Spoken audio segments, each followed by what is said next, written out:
میں بڑے ہی ادب و احترام سے مولانا مشیر عباس صاحب قبلہ کی خدمت میں گزارش گزار ہوں کہ وہ تشریف لائیں اور اپنے بیان سے مومنین کے قلوب کو منور کریں، اور اس کے فوراً بعد اس سیمینار، اس جشن کے جو صدارت کے فرائض کو انجام دے رہے ہیں حجت الاسلام علیہ جناب مولانا سید احتشام عباس صاحب اللہ مجتہد العصر مقیم حلقہ ایران، وہ ہوں گے اور آپ ہوں گے۔ بآواز بلند نعرہ صلوات۔ السلام علیکم۔ بسم اللہ الرحمن الرحیم۔ قال علی علیہ السلام فزت برب الکعبہ۔ ساری تقریریں میں نے علماء سے اور دانشوروں سے سنی، اور یہ میری تقریر صرف جشن میں شرکت کی غرض سے ہے،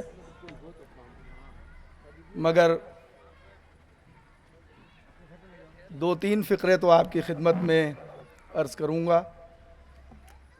اب چونکہ صدر سیمینار بھی جا رہے ہیں، لہٰذا بہت مختصر کر رہا ہوں تاکہ یہ لوگ بوجھ محسوس نہ کریں۔ سرکار امیر المومنین نے فرمایا، رب کعبہ کی قسم میں کامیاب ہو گیا۔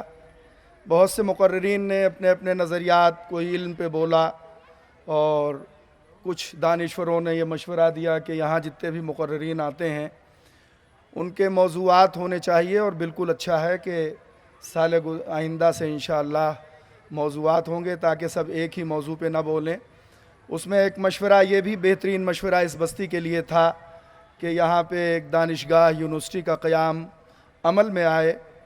تو اسی سلسلے سے میں اس حدیث کی روشنی میں صرف ایک بات کہنا چاہتا ہوں، اور اس سے پہلے آپ سبھی حضرات اور دنیا میں جتنے بھی موالیان حیدر کرار ہیں اور جتنے بھی مولائی ہیں، ان سب کی خدمت میں امیر المومنین کی ولادت کی مبارکباد پیشگی پیش کرتا ہوں، اور سب سے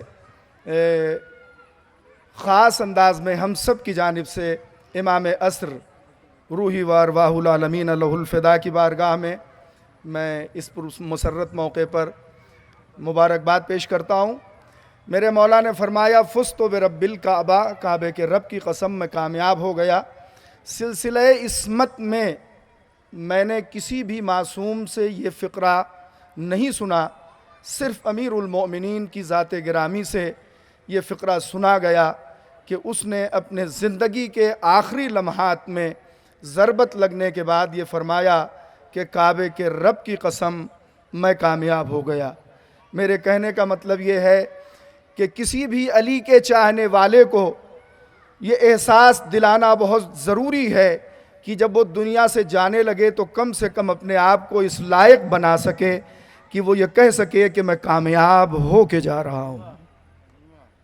ظاہر ہے کہ کسی اور توقع سے کوئی نقطہ پیش کرنا یہ عقل مندی کے بالکل خلاف ہے، اور میں ایک آخری بات آپ کی خدمت میں پیش کر رہا ہوں کہ جو لوگوں نے ہماری کامیابی کے لیے، ہماری بستی کے کامیابی کے لیے یونیورسٹی اور کالج کے لیے مشورہ دیا ہے، تو اس میں میرا بھی ایک مشورہ ہے۔ بے شک آپ یونیورسٹی بنائیے، کالج بنائیے، علمی ادارے بنائیے، مگر اس میں خاص خیال رکھیے گا کہ اس میں پرنسپل جو ہو وہ پڑھا لکھا ہو، مدرسین جو ہوں، پروفیسرز جو ہوں، لیکچررز جو ہوں وہ پڑھے لکھے ہوں، اور جو آپ کے آفس کو مینٹین کرے وہ دیانتدار اور ایماندار ہوں، تاکہ تعلیم کا حق ادا ہو سکے۔ حق بولنے کی جرأت علی والوں میں ہوتی ہے۔ اسی کے ساتھ وآخر دعوانا ان الحمد للہ رب العالمین۔